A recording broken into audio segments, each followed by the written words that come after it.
जय हिंद। भारत से जितने लोग क्राइम करते हैं, चाहे वो फाइनेंशियल हो या कोई भी हो, चाहे मर्डर या टेरर टाइप के जितने बड़े अपराध होते हैं, इसको करने के बाद वो विदेश भाग जाते हैं, और विदेश में भी सबसे ज्यादा वो लंदन को प्रीफर करते हैं। ऐसा क्यों होता है? ऐसा नहीं है कि केवल भारत के लोग लंदन भागते हैं। पाकिस्तान के प्रधानमंत्री नवाज शरीफ के ऊपर जब भ्रष्टाचार के आरोप लगे, वो भी लंदन भाग गए। वहां के पूर्व राष्ट्रपति और जनरल परवेज मुशर्रफ, वो भी लंदन भाग गए। पूरी दुनिया से लोग अगर कहीं भागते हैं तो सीधे लंदन भाग जाते हैं। चाहे वो हमारे आईपीएल घोटाला को लेकर ललित मोदी हो, नीरव मोदी हो, या फिर विजय माल्या, ये लंदन भाग जाते हैं। इसके लिए लंदन कुछ इन लोग को बुलाता भी है। इंग्लैंड जो है इसके लिए खुद प्रेरित करता है। दुनिया के जितने फ्रॉडियर हैं, वो करोड़पति वगैरह, वो कहते हैं कि अगर आप इंग्लैंड में आकर 2 मिलियन पाउंड का अगर इन्वेस्टमेंट करते हैं, या बंगला खरीदते हैं, रेस्टोरेंट चलाते हैं, या फैक्ट्री खोलते हैं, कोई भी चीज करते हैं, तो हम आपको कुछ साल तक रहने की गारंटी दे देते हैं, चाहे आप कितना भी बड़ा अपराध किए हो। इसके लिए वो ऐसे लोगों को गोल्डन वीजा प्रोवाइड करता है, और ऐसे लोगों को उसकी जो कानून व्यवस्था थोड़ी सी अपनी आंखें बंद कर लेती है। लेकिन ऐसा नहीं है कि कोई भी सरकार या इवन भारत सरकार हाथ पर हाथ रख के बैठी है। इसके लिए भारत सरकार ने भी इंग्लैंड से तथा अन्य देशों से भी प्रत्यार्पण संधि किया है, जिसके एक्सट्राडिशन ट्रीटी के नाम से जानते हैं। अब ये एक्सट्राडिशन ट्रीटी जो है इंटरनेशनल लॉ नहीं है, ये द्विपक्षीय संबंध है। जो देश आपस में समझौता किए वही उसी पे लगता है। इसके तहत ये होता है कि अगर कोई हमारे देश का अपराधी है, दूसरे देश में भाग गया है, तो उस देश को कहा जाएगा कि तुम इसको पकड़ो और हमको दो। तो अगर देखिए, पकड़ने के लिए वो देश पकड़ेगा नहीं पकड़ेगा इसकी कोई गारंटी नहीं है। तो इसके लिए इंटरनेशनल पुलिस, शॉर्टकट में इंटरनेशनल को शॉर्टकट में इंटर, पुलिस को पोल, तो इंटरपोल के पास जाया जाता है। इंटरपोल एक नोटिस निकालती है जिसे कहते हैं रेड कॉर्नर नोटिस। अब वो रेड कॉर्नर नोटिस उस देश को दिया जाता है कि देखो तुम्हारे देश में ये अपराधी खुलेआम घूम रहा है, पकड़ के दे दो। लेकिन फाइनेंशियल केस में क्या होता है कि व्यक्ति खुलेआम घूमता ही है, जैसे नीरव मोदी हो गया, विजय माल्या हो गए, ललित मोदी खुलेआम घूमते हैं। लेकिन जैसे दाऊद इब्राहिम जैसे लोग, ये लोग खुलेआम नहीं घूमते हैं। तो जो छुप के उन्हें पकड़ने के लिए रेड कॉर्नर नोटिस लाया जाता है, उसके बाद प्रत्यार्पण कराया जाता है। लेकिन जो खुलेआम घूमते हैं उनके लिए प्रत्यार्पण कराया जाता है। तो भारत ने 1992 में ही प्रत्यार्पण संधि कर लिया था। लेकिन इस संधि में कहा गया है कि किसी भी मिलिट्री लीडर को आप मतलब हम प्रत्यार्पण नहीं करेंगे। जैसे म्यांमार में क्या है, मिलिट्री ने सत्ता परिवर्तन कर दिया, बाद में आंग सान सूकी आएंगी और आंग सान सूकी नियम बना के मिलिट्री के रूलर को फांसी दे देंगी, तो भाग जाएगा इंग्लैंड, और इंग्लैंड कहेगा कि आप हमसे समझौता किए हैं चाहे नहीं किए, हम मिलिट्री के लीडर को नहीं देंगे। इसीलिए देखिएगा जितने भी मिलिट्री लीडर हैं जो इस तरह से भागते हैं, इंग्लैंड भाग जाते हैं। दूसरा कहा जाता है कि पॉलिटिकल लीडर्स को हम प्रत्यार्पण नहीं करेंगे। जैसे अभी जो बाइडन आए हैं, अगर मान के चलिए डोनाल्ड ट्रंप पे 20 केस लगाएंगे तो भाग आएंगे डोनाल्ड ट्रंप लंदन में। तो ये दो लोग तो सीधे सीधे बच सकते हैं, मिलिट्री और पॉलिटिशियन वाले लोग। क्योंकि आप ऐसा पॉलिटिशियन लोग भी बहुत ज्यादा कभी कभी, जैसे इंग्लैंड, इसमें चाइना में क्या होता है, कोई भी अगर सी जिनपिंग के खिलाफ आवाज उठाता है तो या तो गायब कर दिया जाए तो मार दिया जाएगा। तो वो लंदन भाग जाएंगे और लंदन खुलेआम कह देगा कि भाई हम पॉलिटिकल असाइलम, राजनीतिक शरण लेने वाले को हम देते नहीं है। लेकिन अब दिया किसको जाता है? तो वैसा क्राइम करने वाला व्यक्ति जो दोनों देश में क्राइम माना जाता हो। जैसे भारत में कुछ ऐसे क्राइम है जिन्हें आप क्राइम मान सकते हैं, लेकिन बहुत वो ऐसे कानून जो है वो अमेरिका या इंग्लैंड में क्राइम नहीं माने जाते हैं। तो आप उसी संधि पर प्रत्यार्पण, उसी कानून पर होगा प्रत्यार्पण जो इसको दोनों देशों ने क्राइम की श्रेणी में रखा हुआ है। जैसे भारत में पोर्नोग्राफी बनाना एक तरह का अपराध है, लेकिन इंग्लैंड में यह अपराध नहीं है। तो दोनों कंट्री में अपराध नहीं है, तो इंग्लैंड कह देगा कि नहीं भैया हम आपको प्रत्यार्पण नहीं करेंगे। लेकिन नीरव मोदी और विजय माल्या के समय में तो दोनों देश कहते हैं कि अपराध है, बैंक का पैसा लेकर नहीं चुकाना या फर्जीवाड़ा करना, दोनों अपराध है। इसके अलावा कहा जाता है कि ऐसा नहीं है कि आप आइएगा कहिएगा कि फला आदमी आपके यहाँ देश में है, हमको दे दीजिए, हम इस पर मुकदमा चलाएंगे। आपको पहले उसका प्रॉपर एविडेंस, सबूत दिखाना पड़ेगा। सबूत दिखाने के बाद आपको इस बात की गारंटी देनी पड़ेगी कि जो सबूत दिखाए हैं, जिस मामले में केस चल रहा है, जिस मामले के लिए आप इससे प्रत्यार्पण ले जा रहे हैं, आप वही केस चलाइएगा अपने देश में। ऐसा नहीं है कि भारत इंग्लैंड से ले जाइएगा नीरव मोदी को बैंकिंग फ्रॉड के लिए कि पीएनबी घोटाला किया है और वहां ले जाकर मर्डर केस चला दीजिएगा। ऐसे में आपको प्रत्यार्पण नहीं किया जा सकता है। तो भारत ने ये सारे एविडेंस दिए, उसके बाद भी मामला अटक जाता है कि मान के चलिए हमने सारा एविडेंस दे दिया, लेकिन उस देश के साथ हमारा प्रत्यार्पण संधि यानी एक्सट्राडिशन ट्रीटी नहीं हुआ है, तो वो देश देने से मना कर देगा, कहेगा हम इसको क्यों देंगे, इससे तो हमको फायदा हो रहा है, ये जिस होटल में रुका है उसको रोजगार मिल रहा है, डेली इधर उधर नाश्ता चाय पानी करबे करता है, हमको फ्री में मिल रहा है, विदेश वाला को कोई क्यों लौटाएगा। तो समझौता भी होना चाहिए। तो भारत हर एक चीज किया है, समझौता भी किया है, एविडेंस सब चीज बता रहा है। इसके बावजूद इंग्लैंड जो है, आप कुछ भी कर दीजिए आपके केस को फंसा देता है। क्योंकि इंग्लैंड इस तरह जानबूझ के कहता है इंग्लैंड कि हमारा समझौता से बहस नहीं है, पहले ये कोर्ट डिसाइड करेगी कि हमें लौटाना है या नहीं, यानी जो चीजें जरूरी है ये कोर्ट में जाएगा। और ये शुरुआत करता है इंग्लैंड डिस्ट्रिक्ट कोर्ट से। अब आप बताइए भैया, डिस्ट्रिक्ट कोर्ट में 3 साल लटक जाएगा मामला। डिस्ट्रिक्ट कोर्ट अगर डिसाइड कर दिया कि नहीं भैया इनको कहां भेज दीजिए, भारत में भेज दीजिए, तो अब वो आदमी कहता है कि नहीं हमें भारत में भेज दिए, वो चला जाता है हाई कोर्ट में। अब हाई कोर्ट कहेगा कि नहीं आप आपको भारत भेजना पड़ेगा। जैसे नीरव मोदी के केस में हाईकोर्ट ने इंग्लैंड का कह दिया कि नहीं आप भारत जाएंगे, तो अब ये लोग कहां जाते हैं, सुप्रीम कोर्ट में। लेकिन सुप्रीम कोर्ट में जाने से पहले यहाँ इन्हें एक और मतलब परमिशन लेनी पड़ती है हाईकोर्ट से कि ये मामला सुप्रीम कोर्ट के लायक है कि नहीं।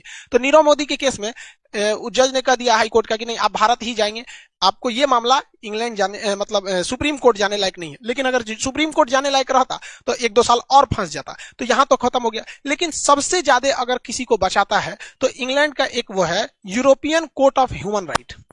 यूरोप के देशों ने ह्यूमन राइट को बहुत ज्यादा वैल्यू देते हैं और ये कहते हैं कि भाई जब तक ये कोर्ट नहीं कहेगा कि आपको किया जाए प्रत्यार्पण तब तक नहीं करेंगे। अब ये लोग छोटे से छोटे चीज को ध्यान देते हैं कि आप इनको जब ले जाएंगे तो वो जेल कैसा है, उस जेल की हॉस्पिटल व्यवस्था कैसी है, बिल्डिंग कैसा है, मतलब कहीं ना कहीं से मामला फंसा के कह देते हैं कि नहीं वो जेल ठीक नहीं है, हम आपको जाने नहीं देंगे। अभी क्या है कि नीरव मोदी के साथ अभी भी ये मामला थोड़ा सा अटक सकता है क्योंकि उनका कहना है कि भाई जो मुंबई का आर्थर रोड है उसकी व्यवस्था ठीक नहीं है। लेकिन इनका आना एकदम फिक्स हो गया है क्योंकि आर्थर रोड जेल में कुछ कोरोना के मरीज भी मिले थे। हालांकि अब वहां भी कोरोना के केस कंट्रोल में है और नीरव मोदी जब आएंगे तो उनको आर्थर रोड जेल के बैरक नंबर 12 में रखा जाएगा। वहां पर संजय दत्त को भी रखा जा चुका है, अजमल कसाब जैसे लोगों को भी वहां पर रखा जा चुका है। वो बहुत ही ज्यादा सेफ्टी वाला वो जेल है। अब इनका यहाँ पर आना फिक्स हो गया। लेकिन बात अटक जाती है कि कब तक हम लोग ऐसी लंबी प्रक्रिया को लेके चलेंगे। एक बार district court, high court, supreme court, फिर वहां के ह्यूमन राइट कोर्ट में जाएगा, फिर मामला अटक जाएगा। हम लोग 131 ऐसे भगोड़े लोग हैं जिन्हें हम लाना चाहते हैं, जिसमें अब तक केवल 2 ठो को लाने में कामयाबी मिली है। मतलब 1% से 2% लोग को ही हम लोग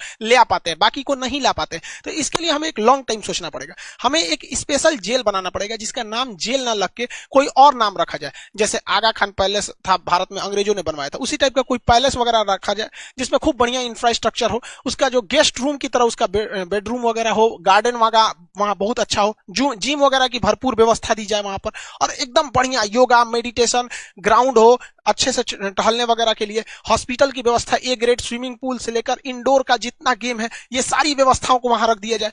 बेहतरीन ढंग का वहां पे रेस्टोरेंट टाइप का अंदर बना दीजिए, किचन हो, वेल फर्निश बाथरूम वगैरह हर चीज बढ़िया हो, लाइब्रेरी हो, अपना सारा चीज हो, और उसको वेल एस्टेब्लिश करके इंग्लैंड का जो कोर्ट है उसको और जो वहां का ह्यूमन राइट कोर्ट है उसको एक बार निमंत्रण दिया जाए कि आप आइए हमारे यहाँ, हम खर्च देते हैं और जांच कीजिए कि हमने ये जो व्यवस्था दिया है इसमें कोई कमी तो नहीं है। और अगर वो कमी कहते हैं तो फिर उसको फिर से सुधार के उनसे एनओसी ले लिया जाए, नो ऑब्जेक्शन सर्टिफिकेट, की बहुत अच्छा पैलेस है। उनको बताना नहीं है कि जेल है, नहीं तो सोचा फिर अटका देगा सब। पहले उनसे सर्टिफिकेट ले लेना है और ये जितनी चीजों बनवाना है उसको कोशिश ये करना चाहिए भारत सरकार को कि उस कंपनी से दिया जाए जो इंग्लैंड की महारानी का महल बनाया है। हर चीज जो कंपनी का उनके यहाँ टॉयलेट बाथरूम है वही लगवाओ, किचन जो वहां बना मतलब एकदम सेम, ताकि इंग्लैंड का कोई भी कोर्ट या फिर ह्यूमन राइट ये ना कह सके कि इस महल में, इस पैलेस में किसी चीज की कमी है। जब ये बन जाए ना तब भारत के लिए सही है। अब वहां पे प्रत्यार्पण किया जाएगा तो ये ह्यूमन राइट वाले कहेंगे कि जिस जेल में ले जा रहे हैं व्यवस्था नहीं है, तो कहा जाएगा देखिए 2 साल पहले आप ही लोग घूमने गए थे भारत में, कहते कि 1 नंबर व्यवस्था है, उसी पैलेस में ले जाएंगे, वो जेल नहीं है पैलेस है, वहीं ले जाएंगे। तो एक रास्ता ये बच सकता है हम लोग के लिए, ये काफी अच्छा है। क्योंकि वो लोग नॉर्मल जेल भारत का देखिएगा ना, तीसरा हम ये नहीं करेंगे किसी को जेल में ले आके फैसिलिटीज दिया जाए। अरे कम से कम लाइएगा तो बढ़िया जगह रख के थूरेगा आदमी। कोई जरूरी है कि खराब जेल में थूरेगा? थूरने के लिए ऐसे ही बढ़िया जगह, बढ़िया कुर्सी पे बैठा के थूरेगा आदमी। ऐसा थोड़ी कर रहे हैं कि आप थूरिएगा नहीं, लेकिन लाइए, क्योंकि इससे क्या होता है, अटक जाता है, लोगों का मन बढ़ जाता है। ऐसा अंग्रेजों ने भी किया था। भारत छोड़ो आंदोलन बहुत ही विकराल रूप लेने जा रहा था 8 अगस्त 1942 को। यह वो समय था जब इंग्लैंड की कमर तोड़ दिया था जर्मनी ने द्वितीय विश्व युद्ध में। इसी बीच महात्मा गांधी ने देखा लोहा गर्म है, अभी प्रहार करना सही है, डू और डाई, करो या मरो का नारा दिया भारत छोड़ो आंदोलन में। अंग्रेजों ने ऑपरेशन 0 आवर करके एक आंदोलन चलाया, मतलब एक ऑपरेशन चलाया, और रातों रात सारे नेताओं को गिरफ्तार कर लिया गया। इसी में महात्मा गांधी को गिरफ्तार करके आगा खान पैलेस में रखा था। जरा इतिहास से सीखिए, क्या भारत में जेल की कमी थी? लेकिन आगा खान पैलेस में रखा और लोगों के संभावना, सिंपैथी जीता कि हम महात्मा गांधी को जेल में थोड़े रखें, पूना के आगा खान पैलेस में रखें। तो भारत सरकार को भी कहना चाहिए कि हम नीरव मोदी या विजय माल्या या जो भी भारत से गए हम उन्हें जेल में नहीं डालेंगे, हम भी उन्हें पैलेस में रखेंगे। आओ तो भैया यहाँ पर, ताकि कुछ मतलब वो लोग आंगा ना लगा सके। कहा जाता है ना, इतिहास से हमने यही सीखा है कि इतिहास से हमने कुछ नहीं सीखा है। इतिहास से कुछ सीखना चाहिए कि आखिर अंग्रेज पागल थोड़ी थे कि जो गांधी जी को महल में रखेगा सब। नहीं तो इसको काउंटर करने के लिए भारत सरकार को भी नेशनल ह्यूमन राइट्स में यह कह देना चाहिए कि कोई भी विदेशी, खास करके यूरोप का व्यक्ति या इंग्लैंड का व्यक्ति, अगर वहां कोई फ्रॉड करता है तो भारत में आ सकता है, वो भी यहाँ पे 200-400 करोड़ का इन्वेस्टमेंट कर दे, कोई दिक्कत नहीं है, हम भी उसे रहने देंगे। और अगर इंग्लैंड चाहता है कि उन्हें वापस इंग्लैंड में ले जाया जाए, कोई दिक्कत नहीं है, आप भारत में आइए, हम भी लौटा देंगे, लेकिन पहले डिस्ट्रिक्ट कोर्ट में मुकदमा लड़िए। डिस्ट्रिक्ट कोर्ट के बाद हाई कोर्ट जाइए, सुप्रीम कोर्ट जाइए। अरे भाई साहब, जिस दिन इंग्लैंड को ये झेलना पड़ेगा उसे समझ जाएगा कि भारत के में क्या व्यवस्था है।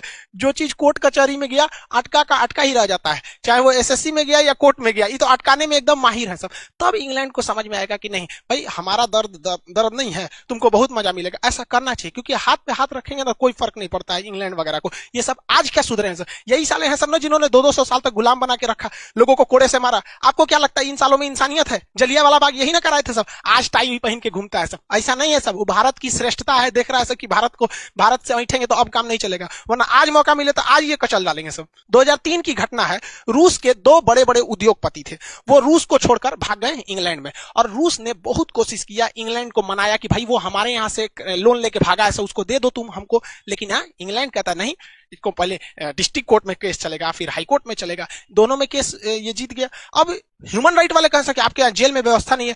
पुतिन ने कहा ठीक है कोई बात नहीं, मत दो, हमको चाहिए भी नहीं। पुतिन ने 2003 में अपने जो जासूस थे, हर देश के जासूस होते हैं जैसे भारत के जासूस होते हैं, अपने जासूसों को इंग्लैंड भेजा, पता कराया कि ससुराल दोनों बिजनेसमैन रहता कहां से। वो दोनों होटल में जिस रहते थे उसमें वो जो जासूस वेटर का काम किए सब, और जहर दे दिए सब। अगले दिन दोनों लोग मरे हुए मिल गए। जैसे ये घटना रूस में फैली, रूस का कोई भी आदमी अब पैसा लेके लंदन नहीं भागता है, तो भारत सरकार को भी ऐसा करना चाहिए। हम ये नहीं कह रहे हैं कि ऐसे बड़े बड़े उद्योगपति को जहर देके मार दीजिए, लेकिन बहुत से अपराधी भी हैं जो भारत से गए हैं, चाहे वो 1993 का बम धमाका हो, चाहे गुजरात कांड हो, चाहे वो बड़े बड़े मर्डरर हो, वो इंग्लैंड भागे। तो कम से कम इन लोग के लिए प्रत्यार्पण संधि मत मंगाइए। हमारे जो रॉ के एजेंट है सब, या फिर आईबी के हैं, इनको भी कुछ मौका दीजिए। इनके हाथों में जंग लग रहा है, कितने साल हो गए कि ये लोग कोई अपना कारनामा नहीं दिखाए। एक दो बार ऐसा होगा ना तो भारत से भी वहां लोग जाने में थोड़ा सा कतराएंगे। और कौन सा हमें खुलेआम AK-47 लेके जाना है? कुछ मोसाद से सीखा कीजिए लोग भाई साहब, कि हम लोग की भी इन रॉ वालों को कुछ छूट दीजिए। देहात में कहावत कहते हैं, भय बिना प्रीत कहां। अगर डर खत्म तो प्रेम खत्म हो जाता है। इसका एग्जाम्पल देखिए, यूएसए के पास इतना ज्यादा हथियार, इतना पैसा, सब कुछ है कि अगर अमेरिका से कोई भी व्यक्ति भागता है इंग्लैंड में तो उसमें से 95% लोगों को यह प्रत्यार्पण करके वापस बुला लेता है।